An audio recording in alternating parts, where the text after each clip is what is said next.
তা মথুরাবাসীর জ্বালা ছিল বাবা, যন্ত্রণা ছিল। তা কিসের যন্ত্রণা জ্বালা জানেন? কেউ কৃষ্ণ নাম করতে পারতো না। তা কৃষ্ণ নাম কেন করতে পারতো না মা জানেন? সেই যে অত্যাচারী কংস, সেই অত্যাচারী কংসের ভয়ে। সেই কংসের বাবা এত অত্যাচার ছিল যে কংসের অত্যাচারিত হয়ে প্রজারা সবাই কিন্তু ভয়ে পালিয়ে যাচ্ছে। হরি বল হরি বল, তাই না মা? ভয় তো লাগবেই। একদম যদি অত্যাচারী হয় তার ভয়ে কি কেউ হরিনাম করবে? করবে না, তাকে তো এমনি পালাতে হবে। তা যখন প্রজারা পালিয়ে যাচ্ছে, তা কংস তখন কিন্তু মনে মনে চিন্তা করছে, ও মা, আমার প্রজারা সবাই এক এক করে পালিয়ে যাচ্ছে, না না, এভাবে পালিয়ে গেলে তো হবে না। আমার প্রজারা যদি পালিয়ে যায় তাহলে আমি কি নিয়ে থাকবো? আজ আমাকে একটি এমন উপায় বের করতে হবে যা দেখে এই প্রজারা সবাই আমাকে ভালোবাসে। তা কংস তখন করলো কি জানেন মা? অনেক চিন্তা ভাবনা করে শেষে বাবা একটি উপায় খুঁজে বের করলেন। তা কি উপায়? কংস মনে মনে চিন্তা করছে, আজ আমি আমার একমাত্র ভগ্নী ওই দেবকীর আমি আজ পরম বৈষ্ণবের সাথে বিবাহ দেব। হরি বল। তা বিবাহ দেবে বলে আদেশ করলো কাকে জানেন? মন্ত্রীকে। মন্ত্রীকে ডাকছে, মন্ত্রী মন্ত্রী। মন্ত্রী তখন রাজার আদেশ পেয়ে বলছে, মহারাজ আপনি আমায় ডাকছেন মহারাজ? বলুন মহারাজ। শোনো মন্ত্রী, তুমি এক কাজ করো, যেখান থেকে হোক খুঁজে এক পরম বৈষ্ণবকে তুমি আমার কাছে নিয়ে এসো। বলে মহারাজ কেন? পরম বৈষ্ণব নিয়ে আপনি কি করবেন? শোনো শোনো মন্ত্রী, এত কৈফিয়ত আমি তোমায় দেব না। একটা কথা মনে রেখো, তবে তোমায় বলে দিচ্ছি, আজ আমি ওই যে আমার ভগ্নী দেবকী, ওই দেবকীর সঙ্গে আমি আমার পরম বৈষ্ণবের বিবাহ দেব। মন্ত্রীকে রাজা আদেশ করেছে, তাই না মা? রাজার আদেশ তো তাকে মানতেই হবে বাবা। তার সঙ্গে সঙ্গে ওই রাজার আদেশ মাথায় নিয়ে খুঁজতে খুঁজতে চলে যাচ্ছে। আর খুঁজতে খুঁজতে এক পরম বৈষ্ণবকে নিয়ে এসেছে মহারাজের কাছে। তা সেই পরম বৈষ্ণবটি কে গো মা? আমরা সবাই জানি কে মা? সেই পরম বৈষ্ণব বসুদেব। হরি বল হরি বল। তা যেই না পরম বৈষ্ণব ঠাকুর বসুদেবকে এনে আজ কংসের কাছে উপস্থিত করেছেন, কংস তখন আর দেরি না করে ওই দেবকীর সাথে বসুদেবের বিবাহ ঠিক করে দিলেন। চারিদিক তখন কিন্তু সাজ সাজ রব পড়ে গেল। যেই দেখছে আর সেই কংসকে বলছে কি জানেন? বলে আজ কি আনন্দ এই মধুপুরে, আজ এই কংস রাজভবনে। কি আনন্দ মধুপুরে কংস রাজমহলে। কি আনন্দ মধুপুরে কংস রাজভবনে। কি আনন্দ মধুপুরে কংস রাজভবনে। সবাই আনন্দেতে মাতো গাদারা, আনন্দেতে মাতয়ারা। সবাই আনন্দেতে মাতো গাদারা, আনন্দেতে মাতয়ারা। ওই গীত নৃত্য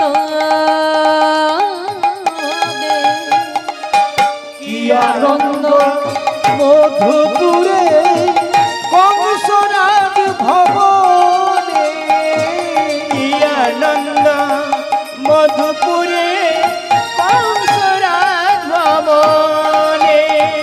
ও গই আনন্দয়া ধরে না রে, ও গো আনন্দয়া ধরে না রে। হ্যাঁ গো বাবা, আজ আনন্দ কেন ধরছে না বুঝতে পারছেন তো কেন ধরছে না? ও মায়েরা, দেবকী বসুদেবের বিবাহেতে আনন্দয়া ধরে না রে। দেবকী বসুদেবের বিবাহেতে আনন্দয়া ধরে না রে। দেবকী বসুদেবের আজ বিবাহেতে আনন্দয়া ধরে না রে। দেবকী বসুদেবের বিবাহেতে আনন্দয়া ধরে না রে। কি আনন্দ মধুপুরে কংসরাজ ভবনে। কি আনন্দ মধুপুরে কংসরাজ ভবনে। তাই কি করলেন? আজ কংস মহা আনন্দের সহিত বাবা বিবাহ দিলেন। তবে দেখুন, কংস কিন্তু তার একমাত্র ভগ্নী। ওই দেবকীর বিবাহ দিয়েও কিন্তু তিনি শান্ত হলেন না। হ্যাঁ গো মা, কেন জানেন কেন তিনি শান্ত হলেন না? না তখন তিনি করলো কি দেখুন বাবা, ওই দেবকী আর বসুদেবকে একটি রথের মধ্যে বসিয়েছে, আর রথের মধ্যে বসিয়ে আজ সারা নগরে তখন পরিক্রমা করছে। হরি বল, হরি বল, হরি বল। তা যখন বাবা নগর পরিক্রমা করছে না, ওই নগর পরিক্রমা করতে করতে কংসের মনে কিন্তু মা বড় আনন্দ হলো। তা কিসের আনন্দ গো মা? একটাই তার মনে বাবা আনন্দ, যে আর আমাকে কেউ ঘৃণা করবে না, আমাকে আর কেউ অত্যাচারী বলবে না। সবাই তখন মহারাজ কংসীর নামে জয়ধ্বনি দিচ্ছে। যেই দেখছি আর সেই বলছে, জয় মথুরাধিপতি কংসের জয়।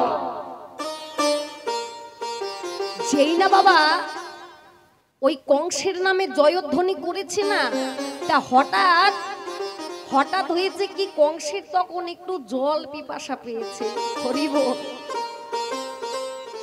তা মাগো, এই জল পিপাসা যদি পায় তাহলে আমরা কেউ থাকতে পারি?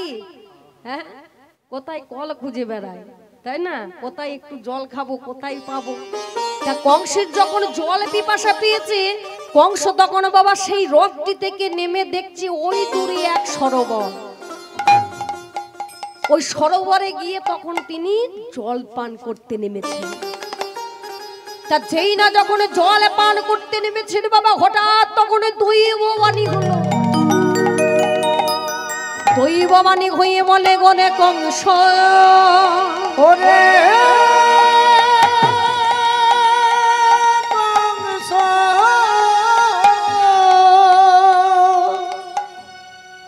কংস।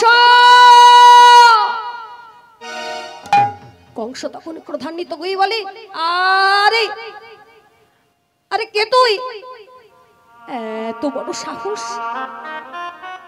আজ সবাই কিনা আমার জয়ধ্বনি করে, আর তুই কিনা আমার নাম ধরে ডাকিস। কংস, তুমি আমায় চিনতে পারলে না?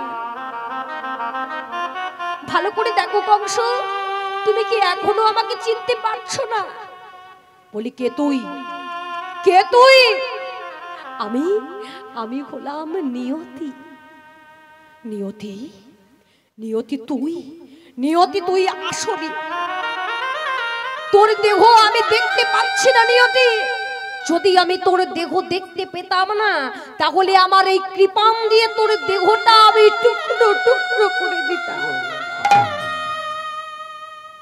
হ্যাঁ রে নিয়তি,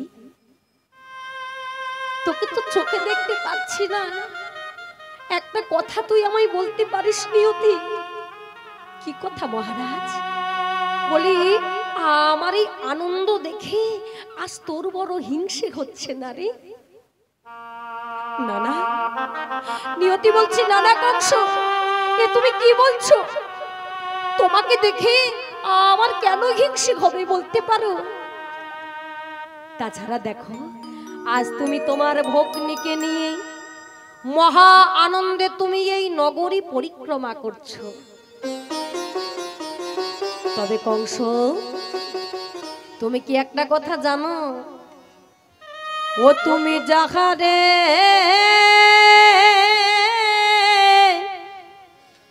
ও গো লইগা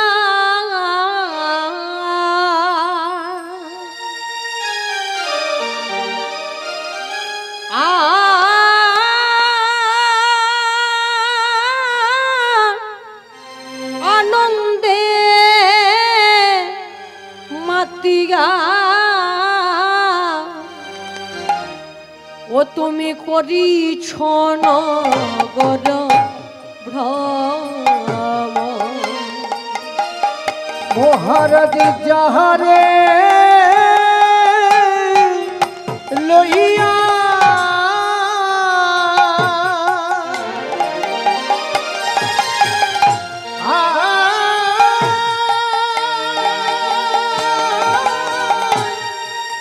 আনন্দে মাতিয়া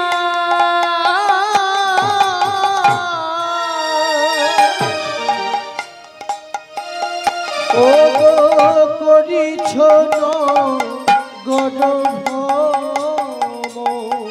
তোমার আনন্দের হাত ভেঙে দেবে, তোমার আনন্দের হাত ভেঙে দেবে, ও তোমার আনন্দের হাত ভেঙে দেবে।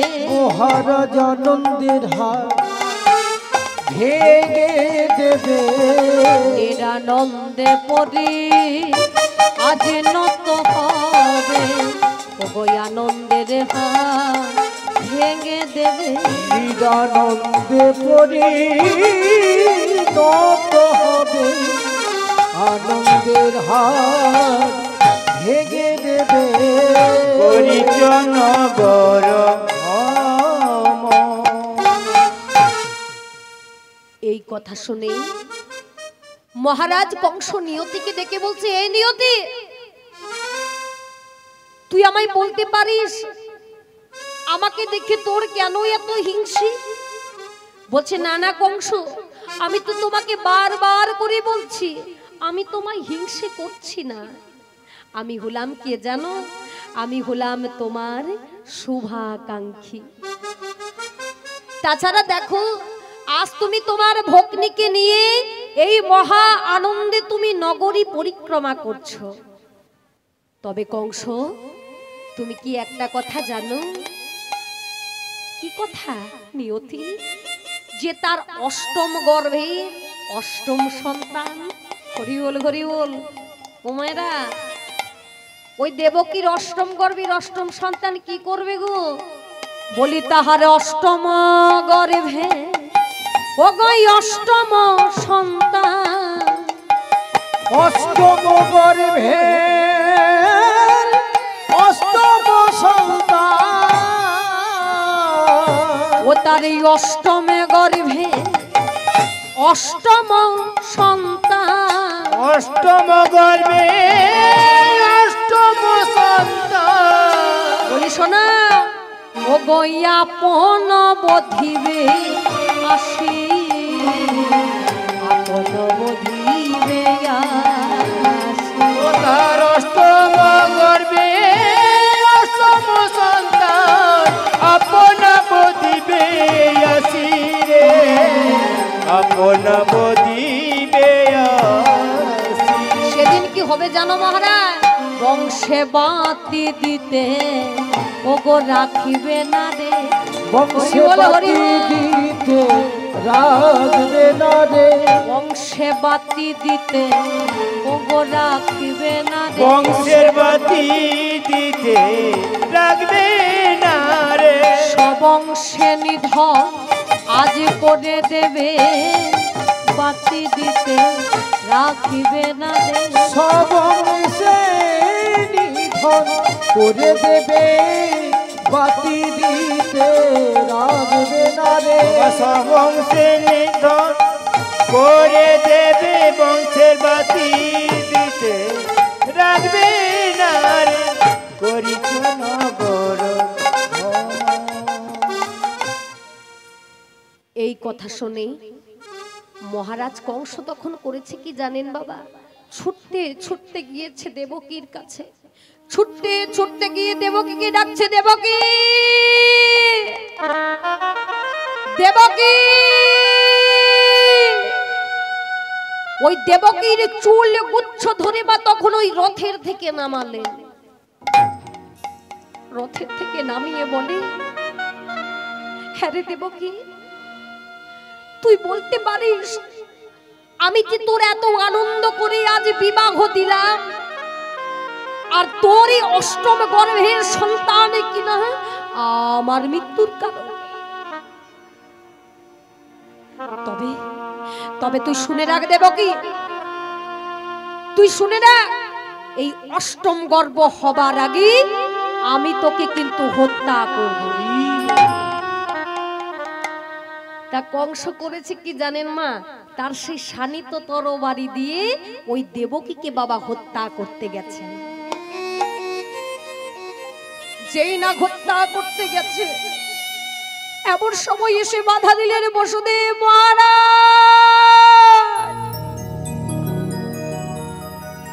মহারাজ, আপনি কি করছেন মহারাজ?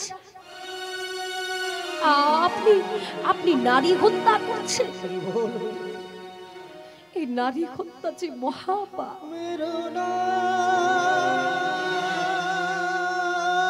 তবে মহারাজ, যে এতক্ষণ আপনার ভগ্নী ছিল, সে যে এখন আমার পত্নী। আর মহারাজ, একটা কথা তুমি বলতে পারো? বলি কি কথা বসুদেব? কি কথা বলি? শুনুন মহারাজ, আপনি যে দেবকীকে হত্যা করছেন, আপনি কেন করছেন? আপনি ওই দেবকী তো আপনার মৃত্যুর কারণ নয়, তার অষ্টম গর্ভের সন্তান হলো আপনার মৃত্যুর কারণ। আর একটা কথা মহারাজ, আপনি যে আপনার ভগ্নী দেবকীর সাথে আপনি যে আমার বিবাহ দিয়েছেন, তা কেন দিয়েছেন বলতে পারেন? কেন? আমার এই সততা আর আমার এই বৈষ্ণবতা দেখেই তো। তবে মহারাজ, আমি আপনাকে কথা দিচ্ছি মহারাজ, ওই দেবকীকে আপনি হত্যা করবেন না। দেবকী এক একটা করে প্রথম গর্ভ হতে অষ্টম গর্ভ পর্যন্ত যে কটা সন্তান জন্ম নেবে, আমি এক এক করে নিয়ে গিয়ে আপনার কাছে তুলে দেব মহারাজ।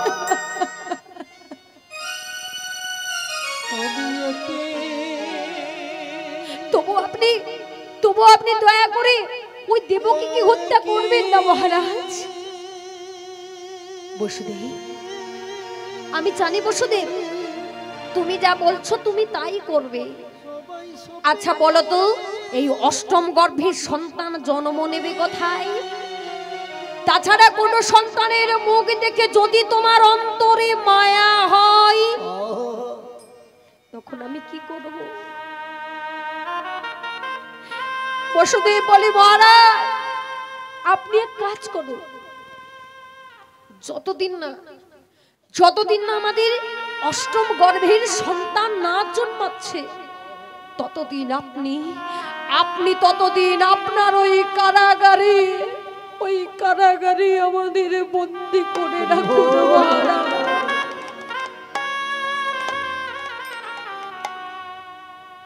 আচ্ছা বেশ বসুদেব, তাই হবে।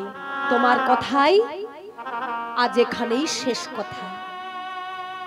তাই মহারাজ কংস প্রহরীগণকে ডাকছে, প্রহরীগণ এদিকে এসো।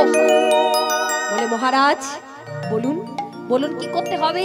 শোনো, এই যে দেবকী আর বসুদেবকে আজ নিয়ে গিয়ে আমার ওই অন্ধকারে কারারুদ্ধে তোমরা পুরে দাও।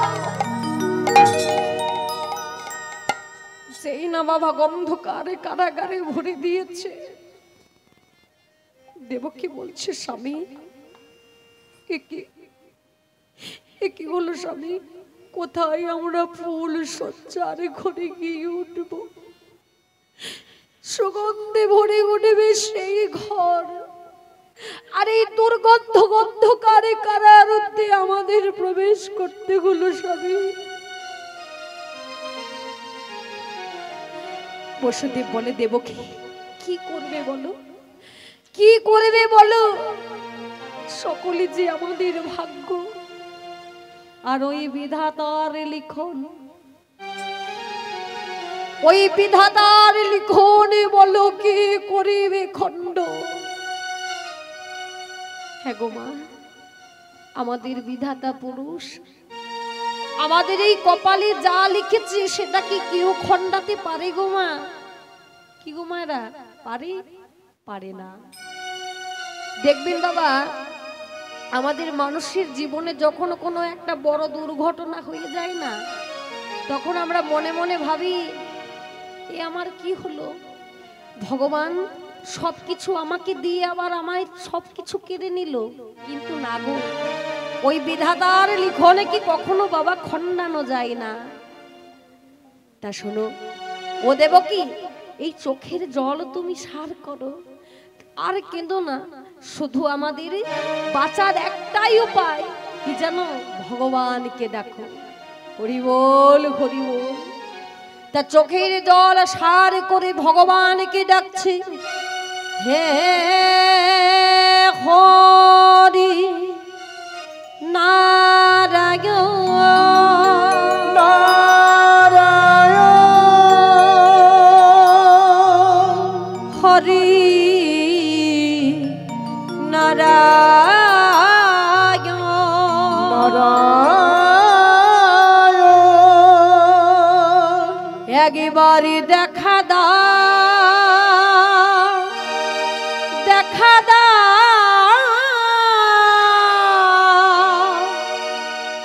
একবার দেখা দাও, দেখা দেখা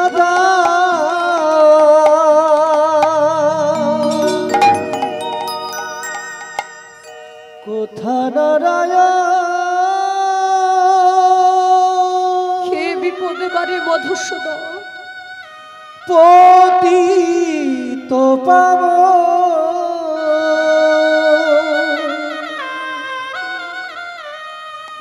দেখা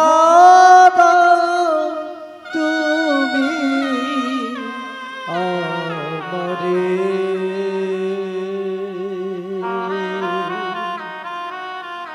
দেখা দাও তুমি আমারে।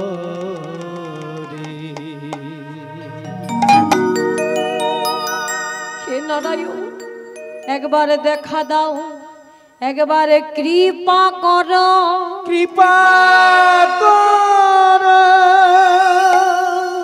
কৃপা করো, কৃপা কর, কৃপা করো তুমি হে নারায়ণ, কৃপা কর, কৃপা কর, কৃপা কর তুমি হে নারায়ণ, কৃপা করো, কৃপা করো,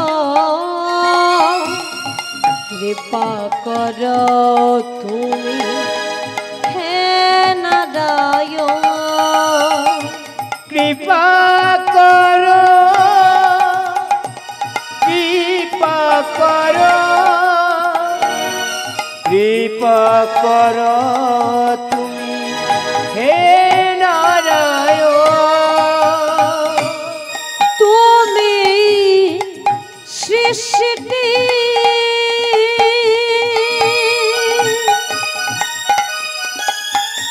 ওগো তুমি প্রলয়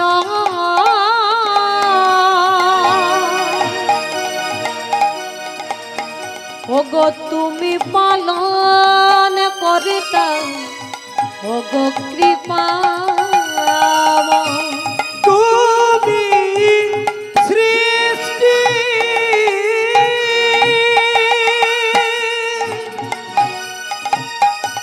তুমি প্রলয়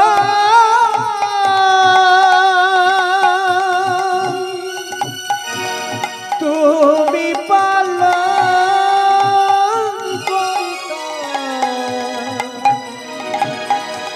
ওগো কৃপা আরে কৃপা করো আরে কৃপা করো কৃপা করো তুমি হে নারায়ণ কৃপা করো নিতাই গৌর হরি বল হরি বল। কৃপা করো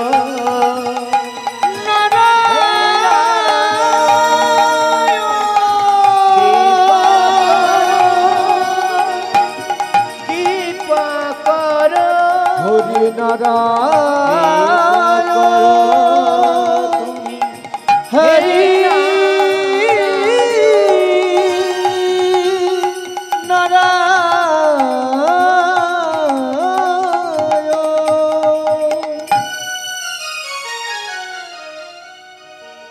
তা দেখুন মা, দেখতে দেখতে বাবা একটা বৎসর পরে তখন দেবকী একটা সন্তানের জন্ম দিলেন। যেই না একটা সন্তানের জন্ম দিল না মা, সেই প্রতিজ্ঞাবদ্ধ বসুদেব কি করলেন না, তার সন্তানটিকে নিয়ে গেলেন মহারাজ কংসের কাছে। মহারাজ কংসের কাছে নিয়ে গিয়ে বলছে, মহারাজ মহারাজ এই নিন মহারাজ, দেবকীর প্রথম গর্ভের সন্তান বসুদেব, দাও দাও তোমার সন্তানকে তুমি আমার হাতে তুলে দাও। তা ও মা, যেই না ওই সন্তানটিকে বসুদেব আজ মহারাজের হাতে তুলে দিয়েছে না, তা ছেলেটিকে কোলে নিয়ে মনে মনে ভাবছে কি জানেন বাবা, ভাবছে না না, একে তো আমি হত্যা করতে পারবো না, কারণ এ তো আমার একমাত্র ভগ্নী দেবকীর সন্তান। তাছাড়া এ তো আমার সম্পর্কে ভাগনা হয়। তার মানে কি জানেন মা, কংসের প্রাণে কি হলো গো বাবা, একটু একটু করে তখন মায়া জন্ম নিল।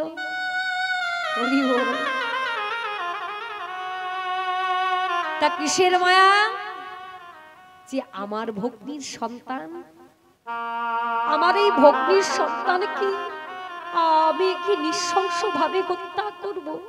না না, একে তো আমি হত্যা করতে পারবো না, কারণ এ তো আমার মৃত্যুর কারণ নয়। কিন্তু দেখুন বাবা, কংস যদি এই ছেলেটিকে হত্যা না করে, তাহলে ভগবানের আসতে কি হবে? হ্যাঁ গো মায়েরা, এদিকে তো মায়েরা সবাই ঘুমাচ্ছে, পা মিলে ঠ্যাং মিলে, ব্যথা লাগছে তো পায়ে, তাই না? তা হ্যাঁ গো মা, কি হবে? মনে মনে ভাবছে যে একে যদি আমি হত্যা করি, একে তো আমার হত্যা করা হবে না, এর প্রতি তো মায়া জন্ম নিয়েছে, কিন্তু বাবা এই মায়াটাই তো খারাপ, তাই না? এই যে আমাদের যেমন দেখবেন, এটা একটা বাবা বাস্তব কথা, সংসারের মায়া, হ্যাঁ, যে আমার বাড়িতে ছেলে আছে মেয়ে আছে, না না, এই মায়া টান ছেড়ে কি আর কীর্তনে যাব? ঘরটা পড়ে থাকবে আর কীর্তন শুনতে যাব? হরি বল হরি বল, তাই না মা? এই একটা মায়া, কত মায়া আর বোঝায়। তাই এদিকে কিন্তু মনে মনে চিন্তা করছে যে নারদ যদি এই ছেলেটিকে কংস যদি ছেলেটিকে হত্যা না করে ভগবানের আসতে অনেক দেরি হবে, তাই না বাবা? ভগবানের আসতে কেমন দেরি হবে, বা ভগবানের আসতে সময় লাগবেই বা কত বছর? হ্যাঁ গো মা, ভগবানের আসতে সময় লাগবে মাত্র 8 বছর। হরি বল।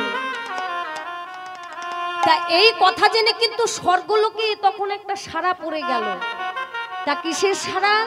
না, স্বর্গলোকে দেবতারা যুক্তি করে দেবর্ষি নারদকে বলছে, ও নারদ, এই শোনো শোনো, তোমাকে একটা কাজ করতে হবে। বলছে কি করতে হবে বলো? শোনো, আজ তোমাকে ওই কংসের ভুল ভাঙাতে হবে। বলছি ও আবার এমন কি কথা? আমি কতজনের ভুল ভাঙিয়েছি, আর সামান্য একটা কংসের ভুল ভাঙাতে পারবো না? হরি বল, হরি বল। তা দেবর্ষি নারদ তখন চলে এলেন কংসের রাজমহলে। কংসের রাজমহলে এসে মহারাজকে দেখে বলে, নারায়ণ নারায়ণ। যেই না বলেছে নারায়ণ নারায়ণ, সঙ্গে সঙ্গে মহারাজ কংস ওই দেবর্ষি নারদকে ডেকে বলছে, বলে আরে আসুন আসুন ঋষিবর, বলি আমার রাজমহলে আজ আপনার আগমন। নারদ কিন্তু কোনো কথা বলছে না কংসকে, শুধু মহারাজ কংসকে বলছে, মহারাজ একটা কথা আমি আপনাকে জিজ্ঞাসা করবো আর এখান থেকে চলে যাব। বলে কি কথা? বলি আচ্ছা আমায় বলুন তো, আপনার কোলে ওই ছেলেটি কার? বলছি ও এই কথা তুমি বলছো? এই যে আমার কোলে তুমি যে ছেলেটি দেখছো না, এ হলো আমার একমাত্র ভগ্নী দেবকীর সন্তান। সেই কথা শুনে বলছে, সে কি মহারাজ?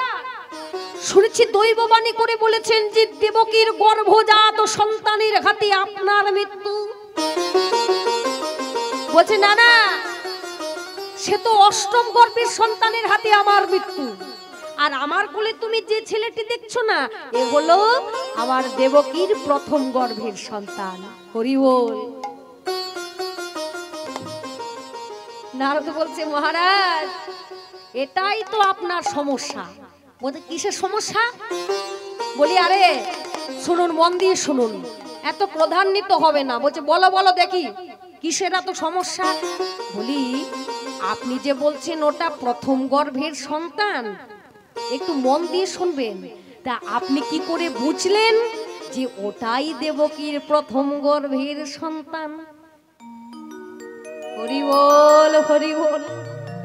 ওটা তো অষ্টম গর্ভের সন্তানও হতে পারে। কেমন ভুল ভাঙাচ্ছে দেখছেন ও মায়েরা। নারদ যখন দেখছে মহারাজ কংস তো চুপ হয়ে গেছে, এই কথা শুনে মনে মনে ভাবছে এবার আমি পালিয়ে যাই, কাজ যা হওয়ার হয়ে গেছে, আর কিছু প্রয়োজন নেই। হরি বল। তা তখন মহারাজ বলছে, নারদ এ কি, এ কোথায় গেল? ওই নারদ তো ঠিক কথাই আমায় বলেছে, এটা তো প্রথম গর্ভের সন্তান না, ওই অষ্টম গর্ভের সন্তানও হতে পারে। না না, একে তো রাখা যাবে না, একে তো আমি বাঁচিয়ে রাখবো না। সঙ্গে সঙ্গে নিয়তিকে ডেকে বলছে, নিয়তি, বলি শোন নিয়তি, দেখে যা আজ আমি আমার মৃত্যুর কারণে কি কেমন ভাবে হত্যা করছি। যেই না ছেলেটিকে মা আছড়ে মারতে যাবেন, ছেলেটি তখন মহা শূন্যে ভেসে গেল। আলোয় আলোকিত হয়ে গেল অন্ধকারে কারাগার, অন্ধকারে কারাগার। ভগবান অট্ট হাসি হেসে বলে, ওরে কংস, বলি কংস পারলে না তো তুমি তোমার অষ্টম গর্ভের সন্তানকে হত্যা করতে? এমন সময় বাধা দিল কে জানেন? আমাদের যোগমায়া মা গো। ও গোপন মাসি যোগমায়া দাঁড়েতে আসিলা, পূর্ণমাসী যোগমায়া দাঁড়িতে আসিয়া, মাসি যোগমায়া দাঁড়েতে আসিলা, পূর্ণমাসী যোগ মায়া তারিতে আসিয়া অষ্টম গর্ভে সন্তানে মা হরণ করিলা। অষ্টম নিতাই গৌর হরি বল হরি বল। হরণ করিলা গর্ভের সন্তানে মা হরণ করিলা। অষ্টম গর্ভে সন্তানেরা হরণ করিলা রোহিণী গর্ভেতে আইল বলরামে হইয়া। রোহিণী গর্ভেতে আইলা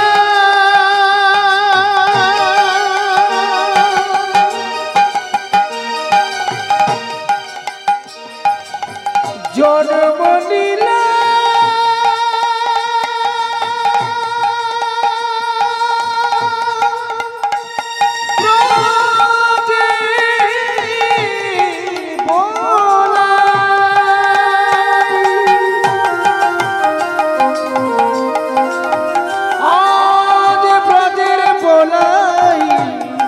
জন্ম লীলা রোহিণী গর্ভেতে আইলা বলরাম হইয়া প্রধানিত হল কংস সন্তান পাইয়া। আর প্রধানিত হল কংস সন্তান পাইয়া।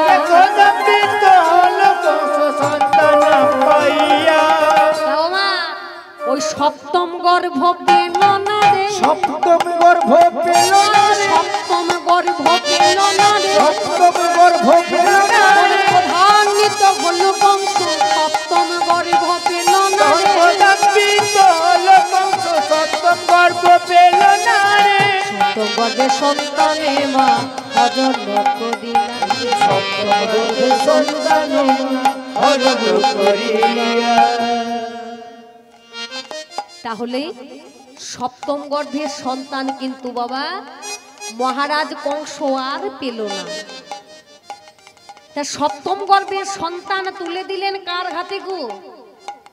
না, সপ্তম গর্ভের সন্তান তুলে দিলেন ওই বৃন্দাবনের রোহিণীর গর্ভে। হরি বল হরি বল। তা বৃন্দাবনের মাটিতে কার জন্ম হলো গো মা? হ্যাঁ গো মায়েরা, বৃন্দাবনের মাটিতে আমার বলরামের জন্ম। বলরামের জন্ম হলো।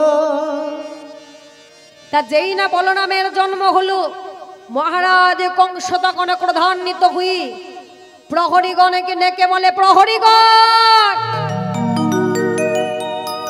যাও, আমি তোমাদের আদেশ দিলাম ওই দেবকী বসুদেবের আজ হাতের পায়ের শৃঙ্খলে বেঁধে ওই বক্ষে তোমরা পাষাণ চাপিয়ে দাও।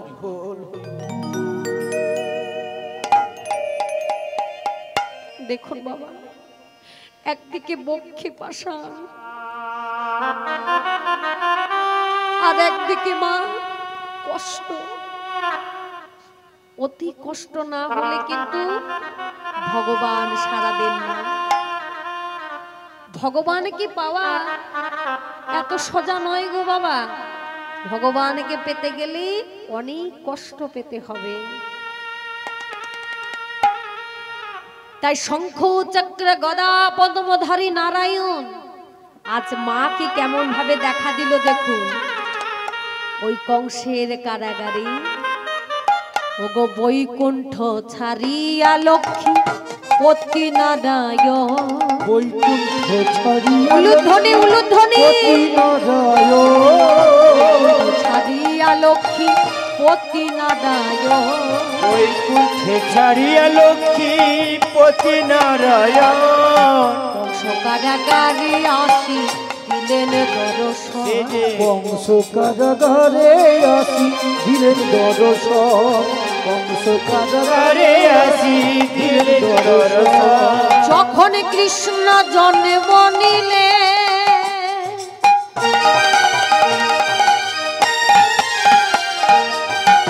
হরি বলে হরি বল। দেবকীর উদরে মথুরায় দেবীগণ পুষ্প বৃষ্টি করে। উলুধ্বনি উলুধ্বনি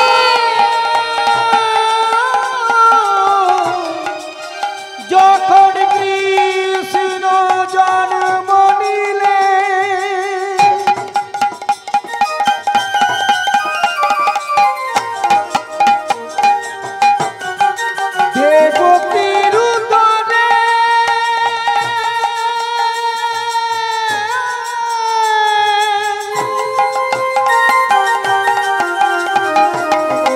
ধ্বনি শঙ্কর ধ্বনি।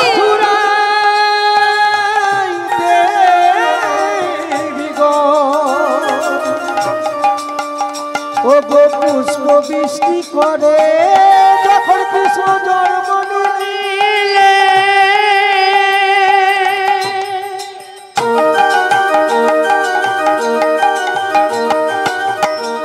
আজি দেবকী উদরে মথুরায় দেবগণ পুষ্প বৃষ্টি করে। ওরা মথুরায় দেবীগণ পুষ্প বৃষ্টি করে মথুরায় দেবগণ পুষ্প বৃষ্টি করে। আজি মথুরার দেবীগণ পুষ্প বৃষ্টি করে। ওরে এলো এলো আমাদের নারায়ণ এলো এলো, এলো